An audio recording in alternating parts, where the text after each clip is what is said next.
Hello বন্ধুরা, তোমরা সবাই কেমন আছো? মা মেয়ের রান্নাবাটি চ্যানেলে তোমাদের সবাইকে স্বাগত।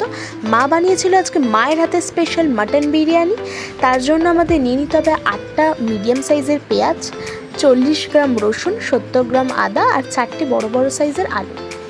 তারপর সেই আলুগুলো মা বটির সাহায্যে ছাড়িয়ে নিচ্ছে। দেখো এখানে কিন্তু ছাড়ানো হয়ে গেছে। তারপর আলুগুলো দু অর্ধেক করে নিতে হবে, করে নিয়ে জলে দিয়ে দেবে, তাহলে কিন্তু আলুগুলো লাল হবে না। তারপর পেঁয়াজগুলোকে একে একে কেটে নিচ্ছে। তোমরা কিন্তু এখানে দেখে বুঝতেই পারছো মা কীরকমভাবে পেঁয়াজগুলো কাটছে, একদম ঝিরিঝিরি করে কেটে নিতে হবে। এখানে কিন্তু বেশি পেঁয়াজ ইউজ করিনি, অল্পই পেঁয়াজ ইউজ করেছে। তারপর দেরাদুন রাইস নিয়েছি 1.5 কেজি। ভালো করে ধুয়ে তোমরা কিন্তু চালটা সেদ্ধ করতে বসিয়ে দেবে। একটা হাঁড়ির মধ্যে কিন্তু এখানে সেদ্ধ করতে দিয়েছি, 70% কিন্তু সেদ্ধ করবে। দেখো, তারপর তার মধ্যে দিয়েছি 2টো দারচিনি, 2টো তেজপাতা আর 2টো এলাচ, 2টো লবঙ্গ দিয়ে ভালো করে সেদ্ধ করবে। তারপর এখানে বিরিয়ানি মশলা, টক দই, খোয়া ক্ষীর, জাফরান আর আতর দিয়ে নিয়েছি।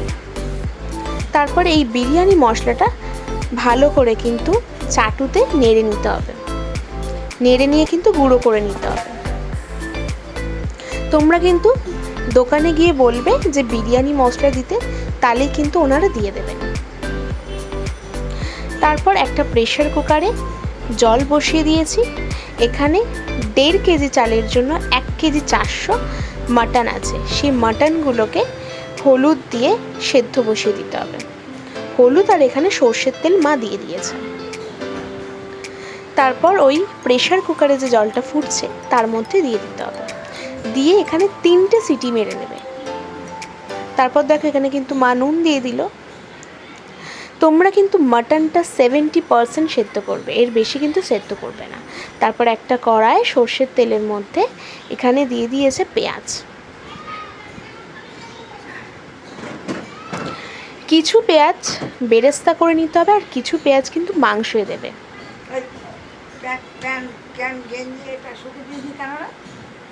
দেখো আমাদের কিন্তু এখানে বেরেস্তা একদম রেডি, বেরেস্তা ভাজা হয়ে গেছে। তারপর সেই তেলের মধ্যে একে একে আলুগুলো দিয়ে দেবে।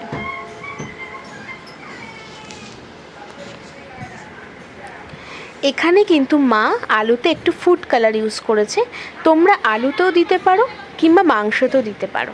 এখানে মা আলুতে ইউজ করেছে, তাহলে আলুগুলো বেশ দেখতে হলুদ হলুদ লাগবে এবং ভালো লাগবে, খুবই সুন্দর একটা কালার আসবে। দেখো তারপর সেই আলুগুলো ওই মাটনের যে স্টকটা ছিল, কিছুটা পরিমাণ স্টকটা রেখে দিয়েছে, আর কিছুটা পরিমাণ স্টকে ওই আলুগুলো দিয়ে দিয়েছে, দিয়ে 2টো সিটি মেরে নেবে। তারপর একটা কড়াইয়ের মধ্যে সর্ষের তেল দিয়ে ওই যে কিছু পরিমাণ পেঁয়াজ বেরেস্তা করা ছিল আর যে কিছু পরিমাণ পেঁয়াজ রাখা ছিল সেটা ভালো করে লাল লাল করে ভেজে নেবে। দেখো এখানে ততক্ষণ পেঁয়াজটা ভাজা হোক, ভাতটা নামিয়ে নেওয়া যাক। দেখো ভাতটা কিন্তু হয়ে গেছে, 70% সেদ্ধ করেছি। তারপরে যে সিদ্ধ করা মাটনটা ছিল, যেটা সিদ্ধ করা হয়েছে, সেই মাটনটার মধ্যে ওই টক দইটা দিতে হবে। টক দই দিয়ে ভালো করে মাখিয়ে নেবে। তারপরে যে আদা রসুন ছিল, ওই আদা রসুনের পেস্ট করে নিই, সেই পেস্টটাও কিন্তু এর মধ্যে দিয়ে দিয়েছে।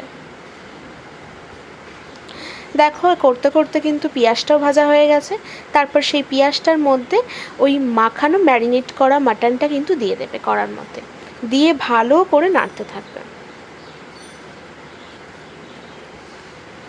তারপর এখানে তোমরা কিন্তু পরিমাণ মতো হলুদ গুঁড়ো এবং পরিমাণ মতো লঙ্কা গুঁড়ো দিয়ে দেবে, আর 1 চামচ কাশ্মীরি লঙ্কা গুঁড়ো দেবে, যাতে কালারটা খুব সুন্দর আসে।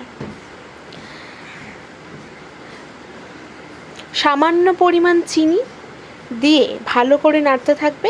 এবং তারপরে যে বিরিয়ানি মশলাটা ছিল ওটা কিছুটা পরিমাণ কিন্তু তোমরা মাংসে দেবে, দিয়ে ভালো করে কষতে থাকবে। আর যে সেদ্ধ করা আলুটা ছিল সেই আলুটা দিয়ে দেবে, দিয়ে 15 থেকে 20 মিনিট ধরে কষতে থাকবে।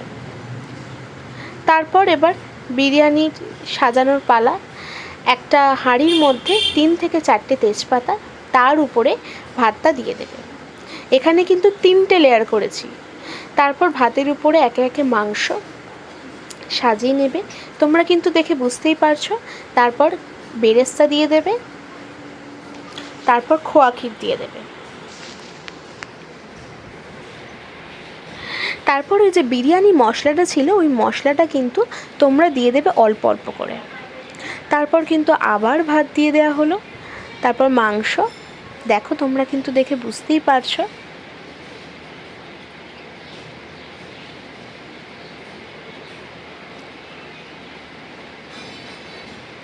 প্রত্যেকটা লেয়ারে কিন্তু তোমরা এইগুলো ইউজ করবে।